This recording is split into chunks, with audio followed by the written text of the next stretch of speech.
Hello and welcome back to another episode of Creators Corner, the talk show where I spotlight student creators on Long University's campus. I'm your host, Akila Williams, and today's a very special episode with a very special guest. So let's get right into it. Today's guest is a talented crocheter from Rustburg, Virginia. He's a sophomore majoring in elementary education with a concentration in teaching and a minor in children's literature, and he's involved in just about everything, from serving as vice president of Call Me Mister to being an RA and a member of multiple organizations. He's been crocheting for nearly 4 years now, creating pieces that bring others comfort, calm, and joy. So I'd like to welcome Gideon Young.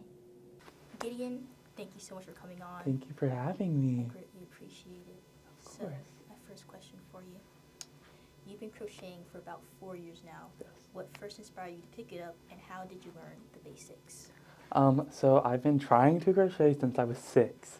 Okay. My grandma tried to teach me, and then when I was in 10th grade, Michael's had a sale on yarn, so I was like, let me try this again. How hard can it be? I looked up YouTube videos, and that's kind of how I learned the basics.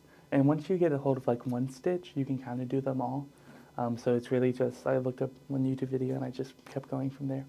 Off topic, I also had a crocheting phase in like middle school. Yes. The yarn and the YouTube videos. But It's I the don't go best. as far as you did like hats and scarves Mm-hmm. and like your average like granny square or something. Oh, I hate a granny square. I love stuffed animals. That's what I do. Yeah. Like that's my thing. I did like a blanket. Hand crochet Mhm. like a blanket.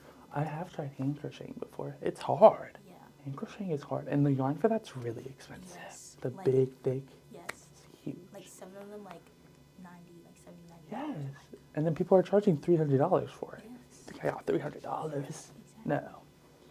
So when you sit down to crochet, what does your process look like, and do you plan what you're making ahead of time, or do you create as you go? So it kind of depends. I usually have an idea of what I want to make. So like usually if I'm making something, it's probably like for a friend or for a present. So I find a pattern online or I buy a pattern from Etsy and then I'll make it. But I usually don't try and freehand things because I'm really worried that I'm going to mess it up. Yeah. And then you have to undo all the yarn and everything. Yeah. And it's not a fun process. But it's really just sitting down, finding time, and like looking up a pattern and then just doing it. Because once you start, you work it up pretty quickly. Do you, like, is it just a hobby for you, or would you like plan on doing it as like a business and making and selling things? So I have sold before. I've done a few markets. I think my biggest one, I made like $700 from selling stuff. Yeah. That was back in like 11th grade. So a few years ago now. And I've done a few markets here and there. But I do commissions sometimes. So like if people reach out to me like, hey, can you make this for my mom or for my sister? I'll pay you. I do it in that aspect. But I don't go to markets anymore and like go out and like have a bunch of stuff ready to sell anymore. So it has been profitable in some aspects, but it's usually just me like giving gifts to my friends or my family. Yeah. So crocheting helps you calm your nerves and to make others smile. What do you find most meaningful about creating something by hand? That's a really good question. I just think the idea that I can do something and make something like that cool is really like awesome to me. And then it's really just like the making somebody smile. That's what means the most to me. When someone opens like a gift that I got them and like I put hours of work into that and they like are always like so appreciative of it and they're like, this is like the coolest thing I've ever gotten. And it really just, it makes me smile in return. So that's kind of what like crocheting and like making stuff means to me, is just knowing that I put in that effort for somebody I love and they love it just as much as I love them. Mm-hmm. So you're involved in so many organizations, from Call Me Mister, Fly Smoke Pie. You're an RA Yep. in like the commuters society? The Residential Commuter Association. Association, yes. Mhm. How do you find time for creativity in such a busy schedule? That is a really good question, and it's really hard. But it's really before I go to bed is when I'll pick up my crochet hook, or if I like am just so stressed and like I need to like stop doing homework for a few minutes and just start doing something like crocheting to release any anxiety and stress that I have.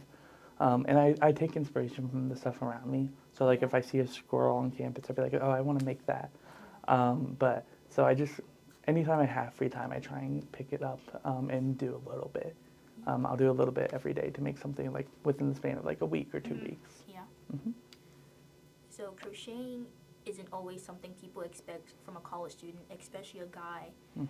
How have people responded to your work, and what does it mean to challenge that expectation? So I haven't really had too much of a negative reaction to me crocheting. Especially like that was like one of my biggest fears when I started selling things like at markets, is that people would be like, "Oh, you shouldn't be making that. You're a guy." Yeah.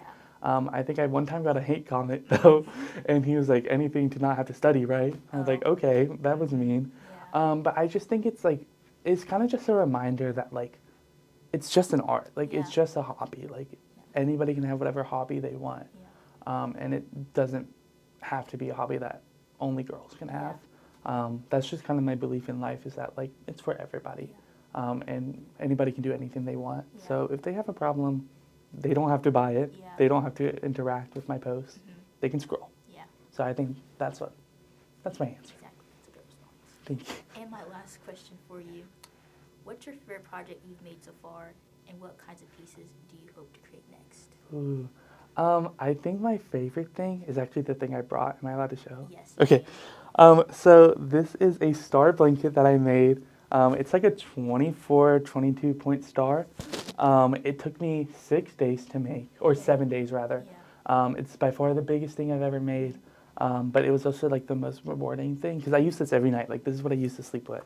Yeah. It's really cozy, really cuddly. And like this is probably the biggest thing and my favorite thing I've ever made. And I'm hoping to make more like blankets and stuff like that, Yeah. because typically I do stuffed animals. Yeah. So I'm hoping to do more blankets. But I think what I really want to make next is a sweater. And I'm running out of time because like winter's going to be gone before I know it. Yeah. But I think that's the next project that I want to make, is a sweater. Cool. Hmm. Gideon, thank you again for so much for coming on. Of course, thank you for I having really me. appreciate it. Buy my stuff. Yes. I don't know if you can include that. Yeah. That concludes this episode of Creators Corner. You can follow Gideon on Instagram to see more of his crochet projects and campus involvement. And don't forget to like, comment, and subscribe for more stories from Towson creators. And I'll see you in the next episode.